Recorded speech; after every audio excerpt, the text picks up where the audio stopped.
Fellas, it is a ranking season. You all know what that means. EU rank has just finished releasing for the year. SSBM rank is currently releasing the last couple of batches of players. I think today we did 40 to 31. Yeah, we ended at Panda at 31. So top 30 begins tomorrow. As you can see right here, I created a tier list, or I went on tier list maker and I imported all the EU rank player cards, because I want to talk about which European players are top 100 level and which aren't. Because some people ask me sometimes, like, how many top players does Europe even have? And of course, if top 100, if being top 100 means you're considered a top player, really depends on who you ask. I think for this purpose, we'll just, say top 100 is a top player. And let's try to count how many top 100 players or top 100 level players Europe has. Because for a lot of these players, the issue definitely isn't their skill level. It's just that they cannot attend enough to make it to enough events to be eligible for rankings. Because to be eligible for SSBM rank, you have to attend majors. Majors all take place in North America. And yeah, traveling to North America 3 times a year, or at least 2 times like you had to do for this SSBM rank, isn't always feasible for all these players every year. Especially, if the only weekend you have time, it's a West Coast major in that weekend, and then for West Coast, it's like a 9-hour time difference, and you usually need like an entire week just, to get there, prepare for it, and then make it back home, and then you're super jet lagged, you have to go to work. Can be tough. But yeah, let's get into it. So you can see in this very top tier, we just have the tippy top players. That just means people who have beaten one or multiple, or people who have beaten multiple like top 10 level players before. We can very comfortably put Leffen in there as our first person. We can put Triff in there, who's gonna be ranked like in the top 15 this year again. We can also put myself in here now. The order in these tiers doesn't matter, but for this tier I will make it matter. I will put myself as the first person here, just because my player card has the one next to it and that makes it look the nicest. No other reasons there. Yeah, so these are players who are all definitely good enough. We could also put Pipsqueak in here, because when he was at his best in 2022, I think, he went to a tournament, he beat Hungrybox and Mango at that tournament. I think he's playing on GameCube controller again now. Might also be playing Marth, not sure about that. But yeah, like, if we just considered, like, okay, if Pipsqueak, just tries again, if he plays again, he's gonna be somewhere around this area. And because he has beaten 2 of the gods before, somewhat, like, recently enough, I'll just leave him this very top tier, because he's the homie and he deserves it. Next up, I think I legally cannot put Present in here, because I would get shot by someone who really cares about the rankings. But I think Present is pretty comfortably like in this area. I think if Present went to like 2 or 3 NA majors, it would be pretty easy lock for top 50. I'll put him in here. It doesn't really matter if it's top 50 or 50 to 100. Like, I think Present is pretty clearly top 50. If you want to say, oh no, I think Present would only be rank 60 if they attended more, like, sure, I think that's wrong, but it would still make them a top 100 player pretty easily. Also, the picture of Present looks pretty funny. I think they sent that into the EU rank team. We're like, yo, please, you can use this picture of me and Lamau, and then we use this. So pretty cool looking player card. Alright, so we've got the number 1 on the most recent EU rank. Leffen, Triff, Pipsqueak, Present are all honorable mentions, which means they didn't attend enough tournaments in 2024 to be eligible for EU rank. You needed like at least 2 majors and then a couple regionals, which they all didn't quite have in Europe. Of course, Leffen and Triff went to 3 NA tournaments each. Triff went to even more NA tournaments. But to be on the European ranking, you have to attend European tournaments, because otherwise it's very hard to compare you to all the other players on this list. If you've never played against anyone in the 1 to 10 range, then like how hard to compare you to those players. You could say, oh yeah, they would win anyways. They might, but who knows, And that brings us to our number 2 on EU rank, which is Solo Battle. I think Solo Battle with enough attendance would also be another like pretty, maybe not a lock for top 50, but like very, very close to it. I could see Solo Battle being as high as like the 30s, and as low, I think the lowest would be like solid 60 or something. Again, with all these players, if they only get to go to 2 NA events, and one of them doesn't go well, right? Maybe you get sick the day before the event, maybe you just get shitty sleep, maybe your flight or your travel goes awfully, and then at one tournament you only do like average, that can already like make it impossible to be ranked in the top 50, unless your second tournament is just super amazing. So yeah, I think for solo battle, like if the more tournaments that solo battle went to, you know, the more clear it would be that he's in the top 50. So I'd say top 50 is still pretty solid position to put someone in, like solo battle in this context, just because of how dominant he was against all other European players that weren't these annoying ice climbers. Alright, so now we get to the Frenzy, Jaride, Kinzo situation, which is pretty unique, because on EU rank, as you can see right here, the order is Frenzy's in 3rd place, Jaride is in 4th place, and Kinzo's in 5th place on EU rank. And if we look at SSBM rank, which has been releasing, we'll see that number 90 on SSBM rank is Jaride. Then above that, we have Frenzy, right? Makes sense, that's the same way it is on EU rank. But then above both of these is Kinzo. So why is the person who's ranked 5th in Europe higher on SSBM rank than the people who are in 3rd and 4th place on EU rank? That seems to make a little sense. The reason for that is EU rank more strongly considers what happens at European tournaments, right? If these people all attend the same tournaments, on average, Frenzy would place the best, Jaride would do better, Kinzo would do next best. The head-to-heads also played out in that way roughly, but for SSBM rank, it really matters what you do at majors. And also having a positive record against someone like Fatino, who's 7th in Europe, for the SSBM rank panelists, I don't think that means much, because they don't know like who Fatino is, how good he is, because he doesn't really go to an A, or he hasn't been able to do that so far. So all these things that are considered for European rankings aren't as relevant for SSBM rank. For SSBM rank, it's just about how many people who are also on the ballot for SSBM rank did you beat.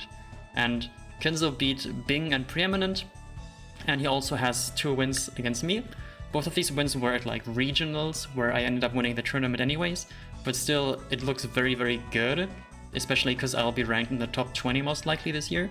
And I think that is what led to Kinzo being this high on the list, and Jaride being a bit lower, and then Frenzy, you know, still being solid. But yeah, I think all the wins in Europe that you get against other European players, unless those wins are on someone who will definitely be very high on SSBM rank, it won't matter. It all comes back to having wins against NA players, right? A win on me, like a win against me, is worth a lot because I have beaten the best NA players. But a win on like, you know, Frenzy isn't worth as much because Frenzy, at least in 2024, didn't beat as many of the super top NA players. Yeah, so I think that's how that situation has occurred, that, you know, Frenzy on SSBM rank is ranked, what was it, 75 or something? Yeah, 75, Jaride is 90, Kinzo is 67. Yeah, so technically would have to put them in this order. Again, I said the order doesn't matter, but we all know it does matter, so I'd put them somewhat like this.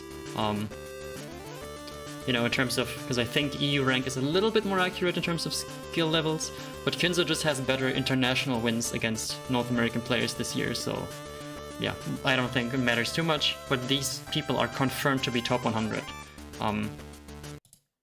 Really quick intermission just to mention that there's currently a round going on the nouns.gg website. I'll link it in the description. You can vote for a tournament organizer who has proposed a tournament series or just a tournament, and whoever gets the most votes gets 1,500 USDC. Second, third, and fourth place also get money. So you can look at what tournament organizers have proposed, what they want to do with the money, read through what you think is best, and then give your votes to them for free. You just have to sign up. It doesn't cost any money. I personally voted for Swoggles, who is proposing to use the money to host events at the university that they're at, which I think is a great incentive to get new players into the game. Check it out. It's great, it's free, and it helps the community. Cool. Next up, we have I4. Or actually, next up is my next hot take, is that Jade would definitely be top 100 if Jade traveled more. Jade is a Sheik player from Sweden who just plays in tournaments, beats almost everyone who isn't like top 5 in Europe, and then vanishes again. Only went to one tournament in 2024, but this is like, I don't know, I play against a lot of Sheiks. I've played against lots of Sheiks in 2024, and Jade is easily among the hardest ones to beat. And the same I4 is similar. Of course, I play Ice Climbers now, so whenever I play against Sheik, it's, you know, I enjoy playing that matchup, is all I'll say about that. But yeah, even these players make it really hard to play ICs against them. And if a Sheik player is able to make it hard for my Ice Climbers to beat them, it means they must be really good at the game. Sounds like I'm super full of myself, but it's just from having played so many Sheiks, it like, if someone's doing well against me, and I'm like, oh, I wonder who that is, the next time I see them play, they're always beating some like super amazing players. And I think both Yade and I4 would be in this 50 to 100 range somewhere if they just attended like 5 NA majors in 2025.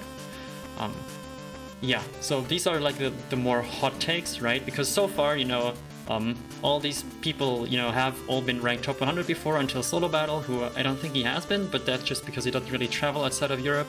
And even within Europe, he doesn't travel all too often. Still a good amount, but not like, you know, every other week. Then we have 3 people who are like literally confirmed to be top 100, and then we have 2 people who are just kind of put in there because I believe in them, and because they're like very close, right? You know, Kinzo's ranked 5th in Europe, I4 is ranked 6th, and Kinzo is number 67 in the world, so having the next best person from EU rank also be considered top 100 in skill, I don't think that's too big of a stretch. Okay, now we get to the UK players. We've got Fatino, who I personally would put into the 50 to 100 range as well currently. Obviously he hasn't been playing super long, so he's improved a lot recently, so he's on a very strong upwards trajectory. And next up we have Max, who I think, like, I don't think there is a world where I can put Max like higher than this next tier, which I'll just call not quite there yet. Just because of the amount of NA majors that Max attended in 2024, and Max did not make it onto the list. So like, this is the exact example I was thinking of, someone who attends a bunch in NA in 1 year just to see if they could do it. Max went to, in 2024, Max went to Genesis, Full Bloom, Gommel, Combo Breaker, SoCal Star League, Invincible Out of the Blue, Kicked Off, Tipped Off, Riptide, The Function, Luminosity Makes Moves, Don't Park. With all those NA majors, wasn't able to secure a top 100 spot, so I just think Max has to go in this spot. But that doesn't mean that the people below Max can't be higher than Max, right? Because like we saw in SSBM rank, Kinzo is ranked below Frenzy and Jariden in Europe, but he's ranked above them globally. And a lot of that has to do with just being able to punch up higher, right? You don't necessarily have to be consistent in Europe.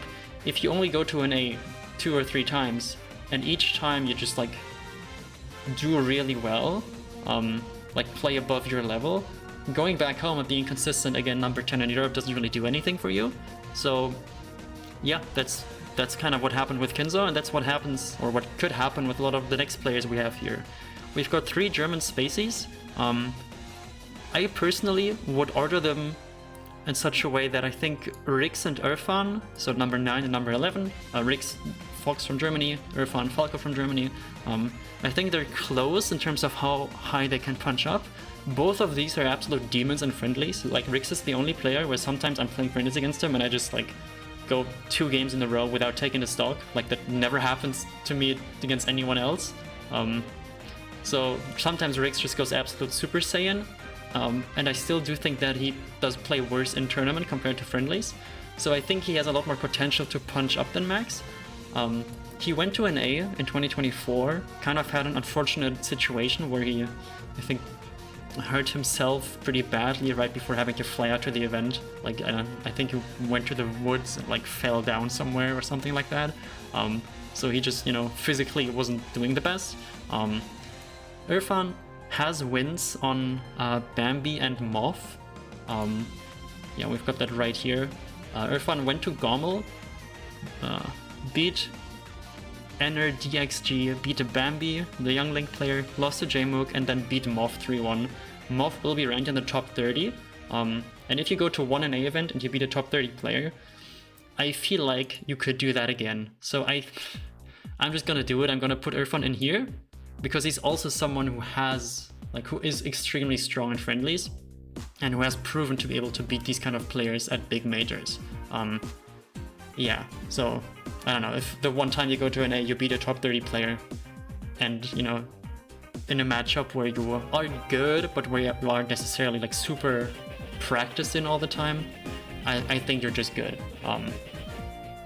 Also, funnily enough, I think, yeah, Frenzy has, I think he's 2-0 over Moth Jariden, beat Moth twice to win Festa. Irfan has beaten her, so I think if Europe wants to get more people in the top 100, I think we know who to fly out. No, I think if I'm being serious, I think Moth like had a concussion when she came to Europe. So yeah, I think the terms against Frenzy and Jariden, I think she just wasn't doing her best. But yeah, still, it's just like a funny coincidence that all these players like all beat the same top 30 player, and it's like that one person. Okay, yeah, so Rix I currently have in this spot right here. If he goes to enough events, he will get like a top 40 level win, which would secure top 100 for you most likely. Because most people in the top 100, they have like 1 or 2 wins. Okay,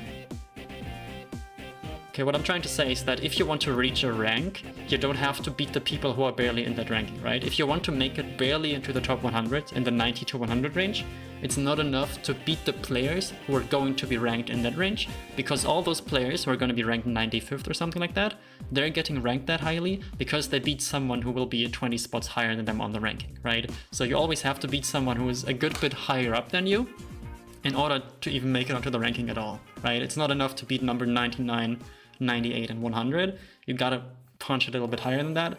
I think Rix can do that with enough tournaments, so I'll put him in here. I think Astar just isn't quite there yet because he's more of a consistent player. I don't think he used to be that way, but right now he feels to me like someone who's a bit more consistent. And I think he's like on the similar level to Max in terms of peaks and like consistency as well, because Max wasn't really inconsistent. Max was always good, but just like never quite good enough to stand out. I think Astar is similar there. I think Stein has a little bit of a higher peaks than Astar, but he also has lower lows, so I'll put him below that. And now we get to Jamie and Kingu, which I think are maybe slightly underranked on EU rank, because I think Jamie would make it into the top 100, just barely, as it currently stands, right? I think Jamie, yeah, young player, really strong, and especially if you play a character like Puffer Ice Climbers, there is enough players that you can beat, especially if they're just bad at the matchup or if they have a bad day, that like getting the 1 or 2, you know, wins in the 50 to 70 range that you need to secure your top 100 spot. I think it's doable for Jamie. And now Kingu, I'll timestamp this so you know when I'm talking about you, because I know you're gonna open this video and just look for the part where I talk about you. I think Kingu is gonna be the first person in a tier below, not quite there yet. We're just gonna call it Kingu. No, I'm kidding. This is tough. I think Kingu very close to Jamie. I might just be biased because they played recently and Jamie won 3-0, so I might just be like overvaluing that. Yeah, I think Kingu was either the top of this tier or the bottom of this tier.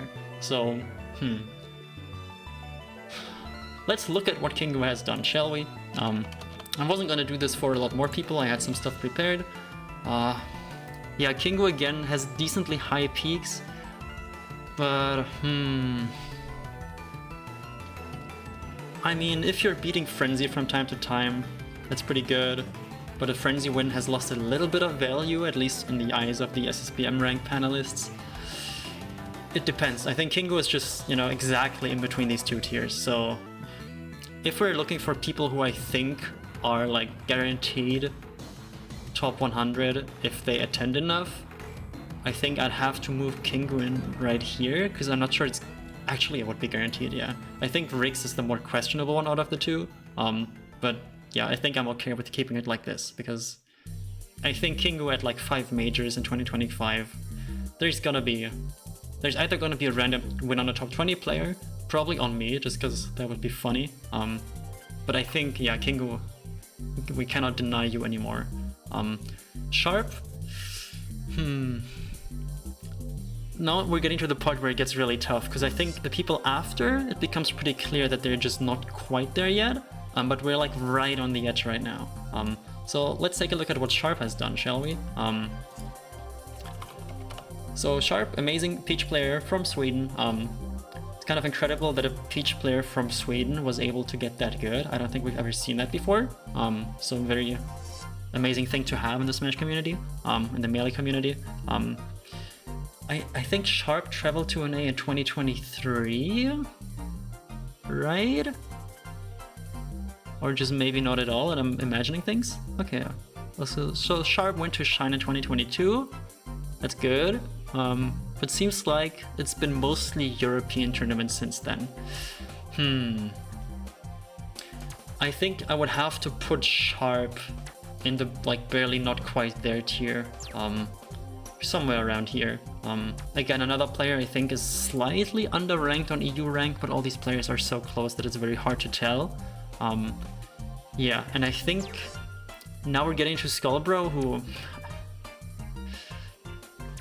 I think Skullbro would probably have to go in here because Skullbro is really good and really consistent. But yeah, consistency at this level isn't necessarily what you need. You need like either one somewhat common matchup that you're really, really good at, right? So like if you're specifically an Icy Slayer and there's currently lots of top 50 level Ice Climbers players running around, and like a lot of top 50 ranked Ice Climbers players running around, if you can just get to play against one or two of those at the majors you go to, then you could secure that. I think Skullbro could definitely make it really tough for a lot of the players in the 50 to 100 range, but I'm not sure if Skullbro could stand out enough against the even higher level players, right? Because like I said, you don't have to beat people in the 80 to 100 range to secure top 100. You have to beat players in like the 70 to number 1 range, because that's what really makes you stand out. So I'll just call this tier probably not yet. Because of course people can improve. People can improve very quickly, right? They can improve very much in like 2 or 3 months. So that's what I think. I think Steph Money goes in here. Lunary probably goes in here. Yeah, everyone else close to this. And then, yeah, I think after Mo, there's probably the next like somewhat significant drop off. I'm not sure how to rate Fountain L at the moment, so I'll just leave it like this. These are like the next people who are closest, but like the people in this tier, I don't think they would make it. I think these players, there is a chance they would make it, but it's low. It's not guaranteed that they would make it, that I would say, yeah, they're definitely top 100 level, but they're very, very close to it, and they might already be, depending on who you ask. Yeah, this is kind of where I end up. Also, crazy take, but you could also put Fek somewhere around here. Fek goes ranked pretty low, just because of not playing much in Europe. But Fek's really good. Not gonna do that because I haven't looked into it enough. But yeah, this is how I view this right now. So let's count. We've got 1, 2, 3, 4, 5, 6, 7, 8, 9, 11, 12, 13, 14, 15, 16 players who I have like pretty sure to be top 100 level right now. Where if they attend enough, they would be in the lower end of the list. Again, Rix is like right on the edge here, not sure if to move him up or not. So I'll say at least 15 players who would make it if they just got to like attend 5 or 6 tournaments in a year, like many of the players in the lower range of the top 100 have done, right? Lots of players who are ranked pretty low in the top 100, they went to a bunch of tournaments and they got like 1 or 2 wins against top 50 level players, right? You know, eventually, if you attend enough, you'll get enough wins against people who are like rank between 35 and 70 that you just get your spot. You just have to go to enough, and then even a bunch of, you know, like bunch of 49th can be enough to make it onto the big rankings. Yeah, all right. So that's how I view this. I don't think Europe is completely doomed. I think we have a lot of good players. We've got lots of players who aren't active. In Europe at least, right? Because Levin and Triff attended stuff, just not in Europe.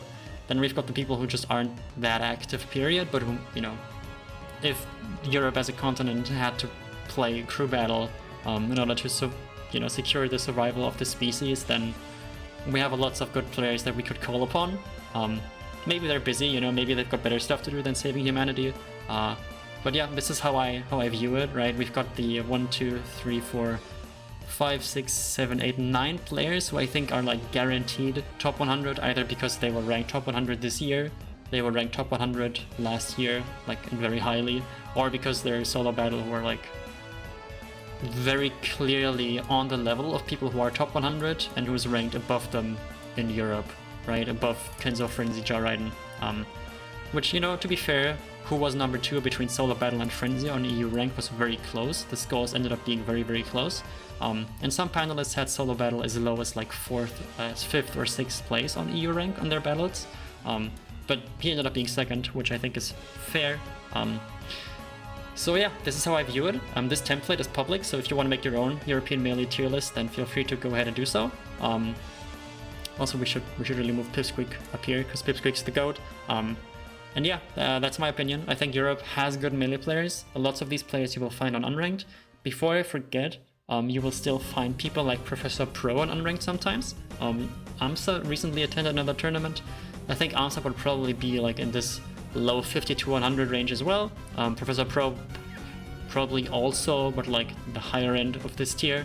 You know, I don't really know how much they've been playing. I know AMSA plays a lot of doubles. Not sure if he's played any singles recently. Oh, actually, yeah, I know that he has, because I played him on Ranked, funnily enough, on his Smurf account. So yeah, I think these players are there as well. Surely I'm forgetting someone. Yeah, I mean, you could mention Armada, right? If Armada played Melee for 2 weeks, he'd probably still be a top 100 player. Not probably, he'd definitely be one. Just because he's too smart, too good at the game. Still plays doubles sometimes. Yeah, so depending on how deep you dig, you know, you can dig out like two or three more people. Ice probably as well. He's also playing doubles. He's also still top 100 if he plays more. But yeah, those people haven't attended any singles tournaments with like a little bit of consistency that I wouldn't really mention them here right now. But who knows, they could all come back. All I'm trying to say is that the practice situation in European Melee isn't bad. There's lots of players you'll play against who are confirmed to be top 100 level or who have beaten players in the top 50. That it's fair to say that, you know, there's still a good variety of matchups you can practice. Also very base that we have Ice Climbers and Jigglypuff as number 1 and number 2. Cool. Alright, so yeah, that's it. Let me know what you think. Let me know who I overrated. Let me know why Pipsqueak's the GOAT number 1 forever. And yeah, I'll see you all next time. Bye bye.